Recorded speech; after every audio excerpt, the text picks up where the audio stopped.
Olá, você pode fazer parte da comunidade que toda semana estuda a Bíblia comigo no curso A Bíblia Comentada com Rodrigo Silva. Nós temos muito conhecimento, muita informação para você ali da Palavra de Deus. Você vai ler a Bíblia como nunca tinha lido até esse momento. Ali você terá várias informações, introdução às línguas originais em que a Bíblia foi escrita, sorteios, porque nós já levamos pessoas para Israel que eram alunos do curso A Bíblia Comentada com Rodrigo Silva. Só está faltando você. O que você espera então para fazer parte dessa grande comunidade? Clique aqui e faça sua matrícula hoje mesmo. Eu espero você na nossa próxima aula. Esse aprendizado de trazer espíritos ou alguma coisa, ter domínio para fazer alguma coisa para Os ele. egípcios, pelo menos. Eu não encontro isso em Ugarit, mas outras, os egípcios. Não Não encontro com isso. o nome exatamente, mas a lógica do paganismo é que você descobrindo como a divindade funciona, seja pelo domínio do nome de outra maneira, você faz ela funcionar. Isso é verdade. Isso é verdade. É, né? Quer um exemplo claro disso? Música. Como assim? Na teologia do Antigo Testamento, só tem dois motivos pelos quais você cultua ao Senhor com música. Você cultua a Deus por tudo que Ele é e por tudo que Ele faz. Olha a dinâmica de inovação aí. Então você tem os verbos de todá, que você agradece a Deus. Então são esses dois motivos. Eu cultuo a Deus com música pelo que Ele é, a essência dele, e pelo que Ele faz. Ponto. Não tem um terceiro motivo. Só que no paganismo não era bem assim. Por exemplo, o culto de Áshera. Lá no museu a gente tem algumas Áshera e eu tenho um chocalho. Culto de Áshera. Legal. O chocalho era o seguinte, eles faziam muitos os cultos com teatros para os deuses, e cantando e teatralizando. Com máscara. É. Tanto é que eu tenho lá no museu também 2 máscaras cananitas e alguns ídolos. E aí eu explico, quando Deus fala no mandamento assim, não farás para ti imagem de escultura nem semelhança, másseba. Tá falando de máscaras também. Máscaras, porque eles faziam teatro para os deuses, e o teatro, você sabe, quanto mais sangue, sexo e violência, mais atrativo ele é. Claro. Lembra do caso do Herodes lá, quando a menina dançou para ele, ele falou assim, minha filha, se você pedir a metade do meu reino, eu te dou. Então, na cultura pagã, o culto aos deuses funcionava assim. Vamos fazer um show para eles tão bem feito, que depois do espetáculo, eles darão o que a gente pedir. Eles vão ficar quase que, acho que eu posso usar essa palavra, hipnotizados pela nossa arte. É diferente do mundo judaico. Então, mais uma vez, até o louvor dos pagãos era uma maneira de manipular a divindade. Eu acho que ilustra isso aí. Tem um negócio bem problemático nisso que as pessoas não percebem. Quando você simplesmente tem Deus assim, né, revelado de uma maneira direta, você transforma Deus em objeto. Quando você diz, ó, Deus é isso, Deus é, então você coloca ele como objeto que você pode lidar com ele da maneira que você bem entender. Por isso que é interessante que o texto bíblico, né, esse negócio do Apocalipse, aquele que era, que é e que há de vir e que virá, mostra, né, uma coisa que um grande estudioso do Novo Testamento, entendendo essa realidade, chamado Oscar Cullmann, dizia que Deus se revela principalmente no eixo da história, pelos seus atos salvíficos. Então, existe um limite naquilo que você conhece sobre Deus, que ao mesmo tempo é algo que não está completamente percebido, de maneira que você não pode dominá-lo. E inclusive uma das coisas muito comuns na Bíblia é quando você vê as pessoas, né, da história bíblica entrando em crise, como Abacuque, por exemplo. Eles têm uma ideia sobre Deus, como Deus deve funcionar. E aí, de repente, Deus está agindo de uma maneira diferente, Abacuque dá bronca em Deus. Fala, Senhor, como assim? O Senhor é tão puro de óleo que você não pode nem ver o mal? Que história é essa de usar Babilônio? Não concordo. Aí ele começa a brigar. E porque a percepção dele é limitada. Tem um grande estudioso judeu chamado Martin Buber. Escreveu um livro muito interessante chamado O Eu e o Tu, né? Ish Undu.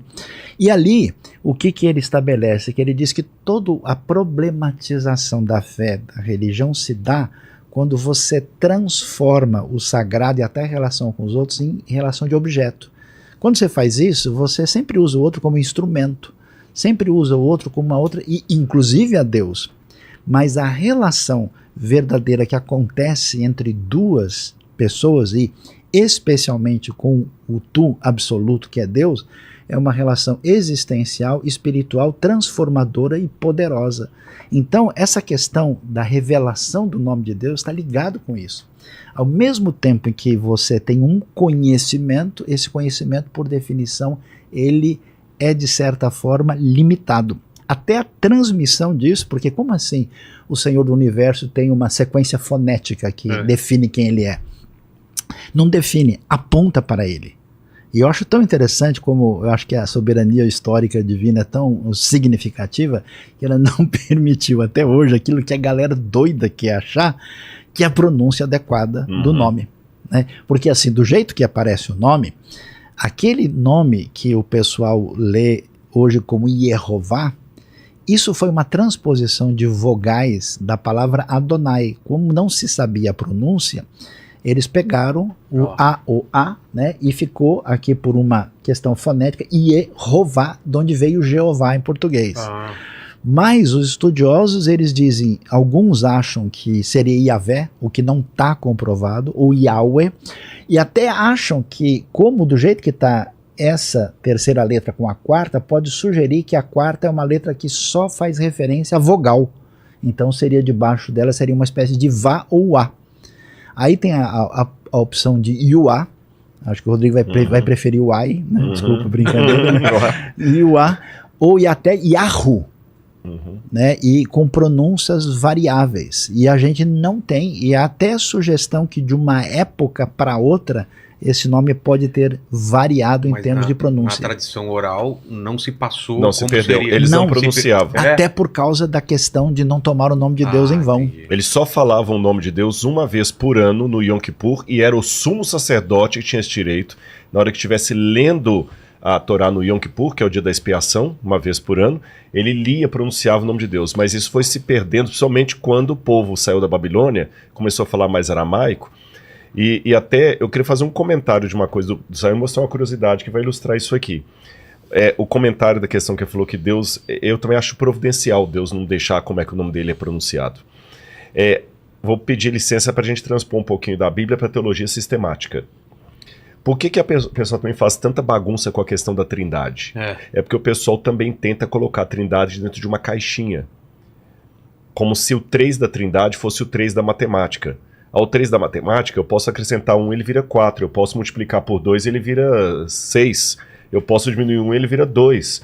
O 3 da trindade não é o 3 da matemática, não é o 3 do teorema de Pitágoras. É um 3 divino. É por isso que são 3 pessoas, mas não são 3 deuses. Aí, pessoal, não se fosse eu não aceito. Por quê? Ele está querendo colocar Deus dentro da caixinha.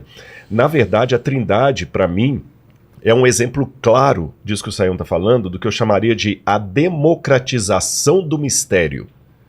Todos nós, quer sejamos teólogos ou leigos, quer tenhamos vivido nos tempos bíblicos ou no século XXI, vemos o mistério de Deus. Quem quer reverter o mistério de Deus é o gnosticismo, que tem uma elite que ela entende o segredo de Deus. A Bíblia não, a Bíblia democratiza o mistério. Você pode ser o sacerdote do templo de Jerusalém, até o profeta. Até o profeta. Ele tem a revelação de Deus, mas ainda tem um lado do que o Rudolf Ott, que é um teólogo alemão, também falava que é o sagrado. O sagrado. O Lutero falava muito do Deus abscônditos, o Deus escondido, o Deus revelatus e o Deus abscônditos. O Otto falava do luminoso. O Otto fala luminoso. Essa palavra, ele luminoso. Que tem o livro é o sagrado. Das Heiligen. O sagrado, e ele fala luminoso. Grandioso esse teólogo, já faleceu há uns 70 anos, pelo menos. O mistério fascinante e o mistério assustador. Exatamente, que ele coloca tudo em latim, né? Fascinans, né? E então, assim, é muito curioso. E mesmo Lutero, voltando a falar do Deus abscônditos e o Deus revelatus, ele dizia que os homens usam máscara para se esconder, mas Deus é aquele que usa uma máscara para se revelar. Porque Deus é tão grandioso que a maneira dele se revelar é se ocultando. Aí que é o mistério da encarnação. Ele oculta a glória dele, se tornando um bebê. Sempre uma alta limitação. Sempre uma limitação. É um paradoxo. Deus se esconde para se mostrar, para se revelar.